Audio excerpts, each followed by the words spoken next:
Hello everybody and welcome to High Playing Games. It's Simon here and this is the Karters, a game that the developer has tutored as a love letter to Crash Team Racing. Now I love Crash Team Racing, I love karting games, not always great at them to be fair, but I have to, with a heavy heart, say that despite the developer sending this game across for me to review, I cannot recommend this game in its current guise under any circumstances. There's several ethical issues that I have with this game, as well as it being quite poorly designed. And although there's some hints of potential here, and it's not all bad, I want to start off this review with a massive warning. This game has been released as a game that is fully complete, not in early access. I believe that is fundamentally and factually incorrect. Why is the options menu greyed out?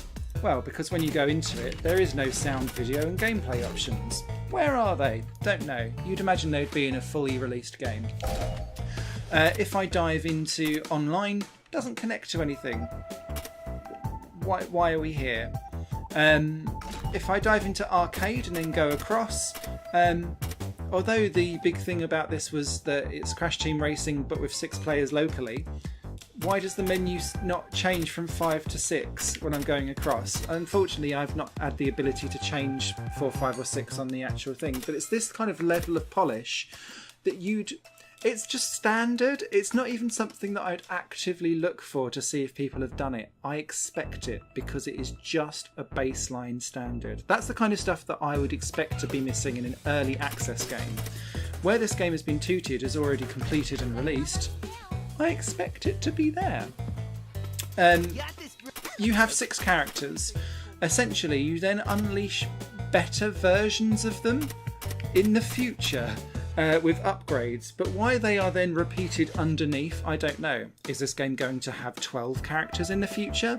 Or is it just the same character again with a slightly different look or upgraded features?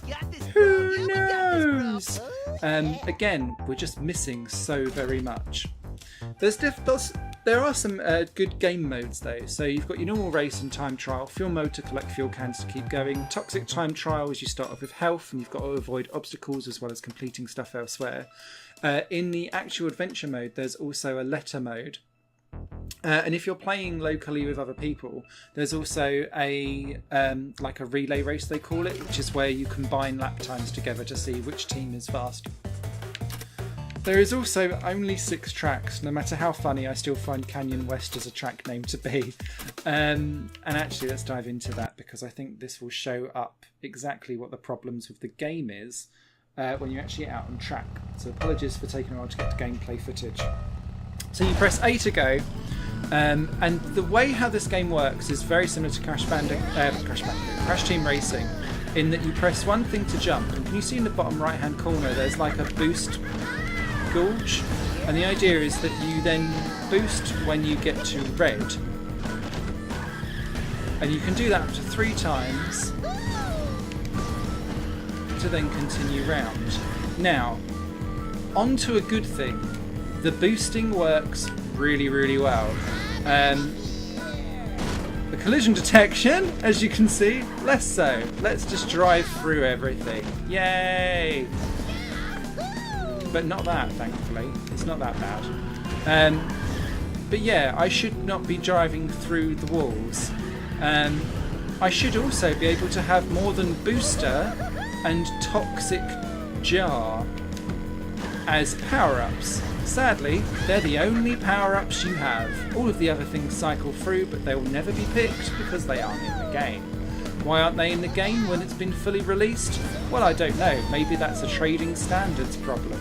And it's that kind of whether it's been intentional or not, and I'd like to err on the side of niceness, because I don't believe people are actively malicious, he says.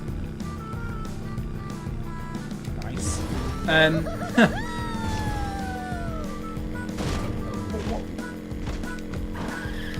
Why are you releasing a game and putting in power-ups that aren't there? Take them away and add them later so that it doesn't look like the game is even more unfinished than what it may well be. It's such a painful shame though, because the tracks in general are really well done in a way. Like I say, there's no particular animation for when you do hit a weapon. The tracks themselves are generally quite well done. They've got a little hint of personality, not tons though, it must be said. But what they do is work in a way that work around the whole boosting feature, to the point where when you're not boosting, it feels massively pedestrian. And so from that perspective, the game, I think, actually works really, really nicely. And the boosting does work very well. And to give the game its credit, they've got that bit perfectly fine. It's just everything else around it is shoddy. There seems to be some kind of memory lag that goes on with this game, particularly with the longer you play it, frame rate starts to drop slightly, as if there's like a little memory leak going on in the game. I wonder if that's more exasperated because I'm screen capturing stuff as it goes along. And what you may have also noticed is that AI drivers get stuck. Now, thankfully, in that race it didn't seem to happen too much, but I've had races where every single AI driver just grinds to a halt and gets stuck. And it normally happens on tracks where there's quite a few different shortcuts or alternative paths. So they will get stuck, they'll disappear, they'll face in the wrong direction, and quite often you might be the only one left. Or you'll be stuck with one AI member who's like a lap ahead of everyone because they seem to have like walked halfway across a lap. It's infuriating because it means that if you're doing the adventure mode where you need to kind of get cups to move on and unlock new modes, it doesn't work because you get stuck. When you're in the menu post-race, what's resume doing there? It doesn't do anything. Main menu takes you all the way back to the main menu, but as you will see, it works. Options now is appearing! Yay! But why? Because you don't have any options. And if you click quit game here, it actually quits the game entirely. So you've got to go back to main menu, does that weird freak out with the other thing, and off and away we go again! So I'm going to just do a secondary race, because between the collision detection, the confused AI, let's go for Leica. Because Leica quite often has a graphical glitch as well, where the poor little doggy starts like freaking out. Genki Dam I think is probably my favourite track of the lot because it's really well designed because everything's a corner. So the boosting makes you feel like you're going faster. And there's actual like moving things in this track, which I really like. It reminds me a little bit of the types of tracks that I would try and make in Mod Nation races. But it's such a shame because there's moments of this game where there is a little spark of something. But this in no absolute no way should not have been released now unless it was with an early access tag. I think it's criminal that the early access tag is not involved because it's just missing bits. Don't take that road, by the way, it chucks you actually into the dam.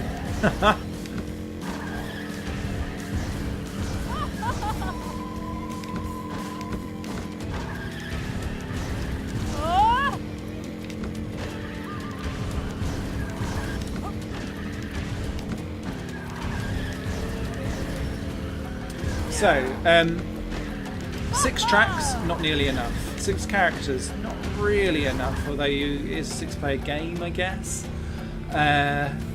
So that's fine. The handling is a big positive, I think. The AI is grim because it gets stuck.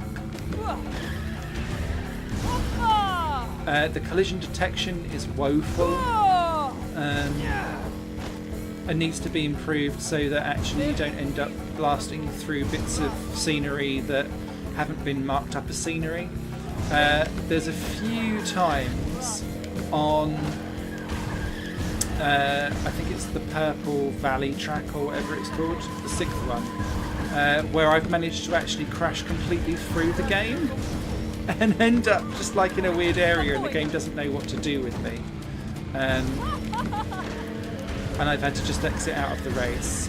I've had the game crash to desktop or minimise itself quite often, which I think is quite awkward.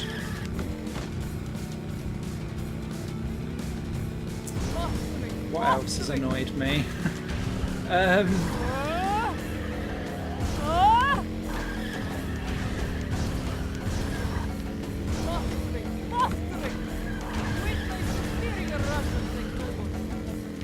I quite like the weird and wonderful sounds. Yeah, and there is always one member of the AI that you can see that's ridiculously fast.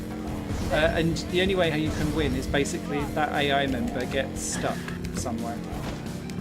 Because you can't physically actually outrace him. Not at least with your base car, anyway.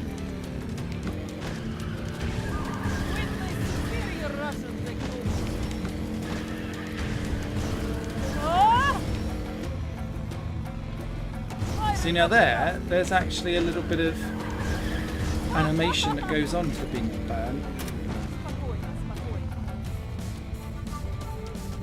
Oh, it's just so frustrating that if a game is absolutely terrible and there's like nothing redeemable about it at all, you can really write it off as a game that's just like, that is awful.